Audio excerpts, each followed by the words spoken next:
Recevoir en héritage une église évaluée à 1 140 000 $. C'est ce qui s'est produit pour 23 descendants de James et Ernest Marchand dans le secteur des Vieilles Forges le 28 mars dernier. La famille Marchand, ils surveillaient ça, eux autres, là, depuis longtemps. À l'époque, les Marchands ont accepté de céder leurs terres pour accueillir une église.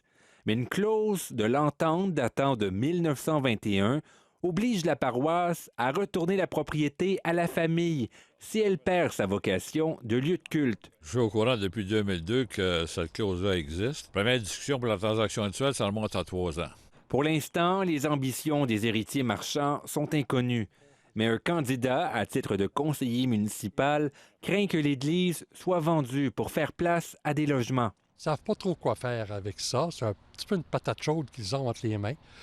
Ils m'ont fait savoir qu'il y avait des promoteurs immobiliers qui tournaient autour du site, mais rien de plus. Pierre Piché a lancé une pétition pour demander à la Ville de Trois-Rivières d'acquérir le bâtiment. Pour l'instant, environ 300 personnes lui ont donné leur appui. On pourrait utiliser tout le sous-sol de l'église pour les organismes communautaires. Il imagine un endroit où les cyclistes et visiteurs des Vieilles Forges s'arrêteront. On pourrait faire un théâtre d'été. On pourrait facilement réutiliser le presbytère pour en faire un café-bistrot. Cette église pourrait aisément être convertie en lieu communautaire ou culturel pour la communauté de Saint-Michel-des-Forges.